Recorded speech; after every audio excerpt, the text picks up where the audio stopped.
Hey everybody, Casey here with Life Abstract Gaming, and today let's talk about something that's a little controversial. The new live-action anime adaptation starring Scarlett Johansson, Ghost in the Shell.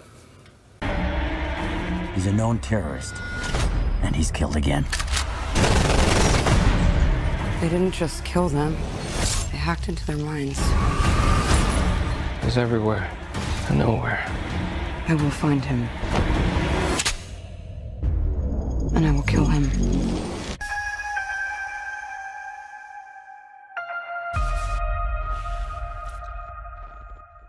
Just in case some people don't know why there's any controversy around this movie, basically this is a Japanese manga/anime property set in Japan whose main character is Japanese. Yet Scarlett Johansson was cast in the lead role, who is clearly not a Japanese woman. This is what's called whitewashing, and frankly it sucks.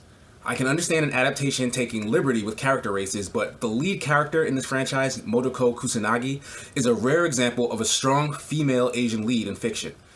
It just really sucks that Hollywood doesn't see any value in that and wants to put forward white faces under the impression that they sell more tickets. Ghost in the Shell is a sci-fi story about the future where cyberization, the process of augmenting the body and brain with prosthetic upgrades and connectivity, is commonplace. Needless to say, in a world with cyborgs and people capable of surfing the internet in their minds, you get a whole new set of bad guys who take advantage of these advancements. You get super-powered criminals and hackers, and that's where Public Security Section 9 comes in. Section 9 is a secret police unit that's outfitted like special military forces. They have access to cutting-edge equipment and weaponry, as well as leeway when it comes to surveillance and information gathering. This team is led by Motoko Kusanagi, known as the Major, a woman who lost the entirety of her physical body in an accident and is now one of the few fully cyberized humans in the country, hence the title, Ghost in the Shell. There are multiple entries in the franchise, the first being a manga, Kokaku Kidotal, The Ghost in the Shell, written by creator Masamune Shiro, which spawned the 1995 anime movie Ghost in the Shell. A sequel, titled Innocence, later an episodic series Ghost in the Shell Standalone Complex, its follow-up, Second Gig, and several OVAs called Arise. ScarJo's movie is based on the original manga/anime movie. The original Ghost in the Shell is a critical darling and is praised for its artwork and deep existential themes.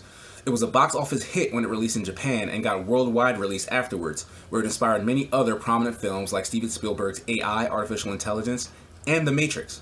It was also the first anime film to ever reach Billboard's #1 video when it came out. So there was a lot of excitement and simultaneous worry when a live-action adaptation got announced. Sadly, that worry was proven to be justified. This new Ghost in the Shell movie isn't so much a bad movie as it is a disrespectful one. It disrespects its source material, its characters, and the non-white members of its audience. The story in this movie is heavily changed from the original in ways that only seem to try and justify why there's a white woman in the lead role. Whereas the original movie introduced you to its characters and the world, then told a story about those characters in that world, this version tells you about its main character, Mira Killian, and tells a story about Mira Killian, while ignoring most of the supporting cast entirely. Section 9 is a team made up of the best, but you wouldn't know that from watching this movie because nobody else does hardly anything. There's a scene where all supporting characters are standing around a dead woman clutching data in her hand, and only after Mira walks in does she grab this item and actually look through it to find out what they need to do next. It's almost like the writers or producers were more concerned about having a white woman be accepted in the lead role of this franchise over the franchise itself. Early casting for this movie was actually looking at Margot Robbie for the role as Major, before settling on Scarlett Johansson, further proving that this project was never planning to be faithful to the material, but was aware enough about the possible backlash from whitewashing that they rewrote the story to try and make it acceptable. I can't fully explain what I mean by this without going into spoilers, so consider this your spoiler warning. The late trailer for this movie actually had the Major be referred to as Mira, in an attempt to quell the internet backlash about the whitewashing, essentially trying to tell fans that this isn't the same Major you know, so give her a chance. Not only was that equally upsetting to fans, it was a complete lie. You learn near the end of the story that Mira Killian was a fabricated identity given to the Major, and she was originally a young Japanese woman named Motoko Kusanagi, the name of the Major from all other Ghost in the Shell media. This reveal almost prompted me to walk out of the theater. It was so disrespectful to have this movie tell me not only was Asian representation overwritten in the casting, but was also done within the storyline itself, literally taking Japanese Motoko Kusanagi and changing her into white Mira Killian. If there are any positives I can take away from this movie, it would be the visuals. The city, which I don't think is ever referred to by name or as being in Japan, is a wonder to look at. and there's tons of crazy futuristic advertising and interesting looking people around. The world feels and looks like Ghost in the Shell, at least. Iconic scenes from the original movie were recreated and basically plugged into random sections of this movie to suit its needs, so they were out of context to me, but they still looked cool. I could easily believe that someone who has never heard of this franchise before might see this movie and be entertained.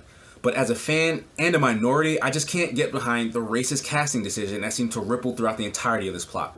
So, did you check out Ghost in the Shell? Were you concerned about yet another whitewashing of a beloved character, or do you think it's not that big a deal? Let us know. We're listening.